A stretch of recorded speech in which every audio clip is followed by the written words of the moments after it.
day everyone, I'm Days Matthew Gigante and here is our thesis title.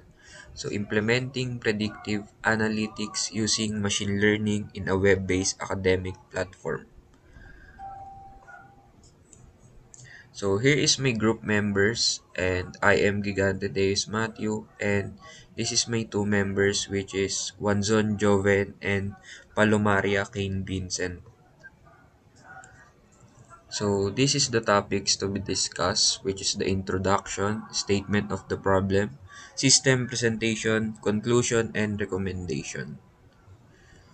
So here is the introduction. So our study aims to improve the learning experience by developing a web-based learning management system with machine learning to predict students' performance. So, sa Eusebio High School, traditional pa rin ang paraan ng pagtuturo kaya medyo mahirap i-monitor yung progress ng isang estudyante. So, through our system, the student scores from activities, quizzes, and projects are analyzed to determine if they are at risk of failing. Then, kapag may mababang performance o tulad ng kulang sa requirements, magpapadala yung system ng notification or alert sa guro at sa estudyante para ma-actionan agad. Then, overall, yung pinaka-objective ng study namin is gamitin ang predictive analytics para matulungan ang mga teachers sa maagang intervention and mapabuti ng mga students yung kanilang academic performance. So next is the statement of the problem. So our study is to aim to develop a learning management system na nag-integrate ng machine learning based predictive analytics para ma-enhance pa yung learning experience ng senior high school student. So the main goal here is to create a system that can detect early signs of academic difficulties among students. So through this, ma-identify and ma-address yung teacher yung mga students na kailangan ng more attention. So, to achieve this, we are using the random forest algorithm. Siya yung tumutulong sa system mag-analyze ng student performance data and also mag-predict ng possible outcomes such as who might be at risk of failing or falling behind. So in additional, si system is may feature na timely notifications and alert para sa both student and teachers. So yung feature na to is para mag-guide si student and to encourage improvement and para na din mag-provide ng academic support kapag kailangan. So yung study na to will evaluate the system functionality and usability and effectiveness in improving learning outcomes. So this is the specific problems. So first is how does the system detect early signs of academic struggle and provide timely interaction to prevent long-term learning challenges. So dito sa first one is gusto namin malaman kung paano ma-detect ng system yung mga early signs ng academic struggle and magbigay ng timely support sa student para ma-prevent yung long-term learning problems. So second is, how does the system assist the faculty in identifying student needs and support personalized instruction? So, yung sa second is, gusto namin malaman if paano matutulungan ni system yung mga teachers para ma-identify yung student na may needs and kailangan nila ng support para ma-personalize yung learning sa each student. So third is, how does the system use the random forest algorithm to continuously monitor student performance and predict learning outcomes based on academic activity data? So yung third is, gusto namin malaman if paano. Third is how the random forest algorithm can be used to monitor student performance and predict learning outcomes based on their academic data. So, next is yung 4. How does the system utilize machine learning notifications to guide students through the learning process and provide immediate academic assistance? So, fourth is how the system can use machine learning notifications para mag-guide si student and ma-provide yung immediate academic assistance kapag kailangan agad ni student. So lastly is number 5. How can the developed system be evaluated in terms of functionality, usability, and effectiveness in improving the learning experience of senior high school students. So yung last is how how the developed system can be evaluated in terms of functionality, usability, and effectiveness in improving the learning experience ng isang senior high school student. So ito naman yung pinaka homepage ng Eusebio High School. So dito makikita natin is Eusebio High School elements, tapos parang konting information about Eusebio. Dito naman sa about us is dito makikita natin may picture sa baba. And konting about Eusebio High School lang din. And dito naman sa program, ito yung mga ino-offer ng Eusebio na strand sa senior high school, which is yung STEM, ABM, GAS, and UMS. Next naman is sa contacts. So dito is makikita natin yung pinakamapa ng kung saan nakapin yung Eusebio High School. Then dito is merong form na kung saan pwede kang mag-send ng concern mo. So dito naman tayo sa login. So dito sa sign in is yung email lang then password. Then pag kinlik naman to is mapupunta sa pinaka homepage. So dito naman yung pinaka dashboard ng admin. So dito makikita natin meron tayong 4, which is yung schedule, teachers, and students. So dito sa pinaka dashboard makikita natin overview kung ilan yung total students na registered and total teachers. So dito naman sa baba is para mga shortcuts lang ng schedule, teachers, at students. So dito merong overview din na passing tsaka failing. Tapos dito naman kapag kinlik mo tong join Facebook page is mapupunta ka sa pinaka-page ng Eusebio.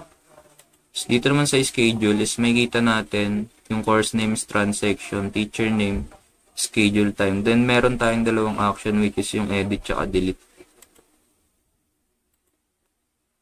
So next naman dito sa teachers din is yung instructor list. Then ano yung username, name, and anong faculty sila. So dito naman sa students list is yung mga registered na students or mga enrolled student is makikita natin dito yung school ID, username, name, grade, strand, and then yung action din na edit tsaka delete. Then dito naman is searchable, then napipilter siya kung anong strand and anong grade ng estudyante. So yun nga, titingnan natin yung prof dashboard. Ito yung pinaka landing page nung professor, where nakikita dito yung mga total courses, yung mga courses na ilan yung mga estudyante niya or yung classes niya. Yun. Tapos student attendance, pending and requirements, yung activities, student records, and mga announcements. Tapos ito yung mga course handle niya. Then dito nakikita na yung general science, pero 3 different sections. Ito yung courses. And dito nakikita yung mga handle niya. Ayan. Sa pag pinupsan mo naman, pinindot mo naman yung requirements, makikita mo yung announcement, activities, module, quizzes, exam, and attendance. Let's say, sabihin natin sa may announcement ito. Makikita dito yung maglalagay or mag-i-input ng mga announcement para makita ng mga students. Ayan, sa may activities naman, ito yung design sa activities. Dito mag-i-input ng mga activities yung professor. Ito naman yung sa module. While ito yung sa quizzes. Sa may exam. And lastly yung attendance.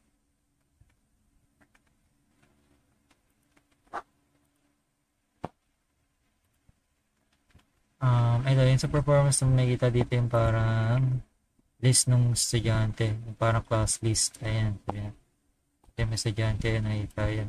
Dito makikita kung passing ba or failing yung performance niya. Makikita dito na pipredict yung grade. Ito naman sa reminder, dito makikita yung let's say, sabihin natin may estudyante na nag-fail, mananotify yung both student and professor na if ever, para malaman lang or maagapan agad yung pangangailangan ng student, ayan, malaman ng professor. Ayun, sa mga katatalan naman sa mga change na information, ayan, pwede mo change yung image mo. So ayun lang yung namin. next naman dito is yung pinaka-questionnaire form na kung saan pag kinlik mo yung exam or quiz is dito ako mapupunta. So dito mayroong option na create question, publish, and responses. So sa create question is dito gagawa ka ng question. Then dito is pwede kang maglagay ng choices kahit ilan yung gusto mo. Tapos pwede mo i-click yung pinaka-correct answer. Then kapag pinablish naman is dito, select mo lang yung grade level, strand, then yung pinaka-section. Then dito naman sa responses is makikita mo kung sino yung mga nagsagot na sa form. And then merong edit and delete dito in case na kailangan mo taasan yung grade ng isang estudyante. So dito sa student dashboard, may makikita natin yung mga courses to do and yung attendance and yung missing activities. Tapos yung records and reminders. And syempre yung enrolled courses. So dito sa courses enrolled, makikita natin yung subject. And makita yung mga announcements, activities, modules, quizzes, and exam, tapos attendance. Next is yung sa performance, makita natin yung mga records ng student, like yung kung passing sila, and yung mga score ng activities, quizzes, exam, assignment, and etc. Tapos next is sa reminders. Tapos yung account, pwede natin update yung account. And so dito yung POV ng student sa questionnaire form. Magsasagot sila dito sa multiple choices, then dito sa checkbox and sa may short answer. So if clinic tong submit, submission successful. And pag clinic naman yung back to dashboard, pabalik sa dashboard. Ayan yung conclusion. Nakagawa naman at nasubukan ng maayos yung system na may predictive analytics gamit yung machine learning para sa mga estudyante ng Eusebio High School. Dito nalalaman ng system kung sino yung mga posibleng nahihirapan na sa mga mag-aaral. Ayun. Nanonotify yung both student and professor para malaman yung mga not performing well na mga students para maagapan naman or matulungan agad ng mga professor nila na if ever kunwari nahihirapan sila, nakikita agad ng professor nila yun. So bali matutulungan or mabibigyan agad nila ng special attention yung estudyante na yun. Ayan.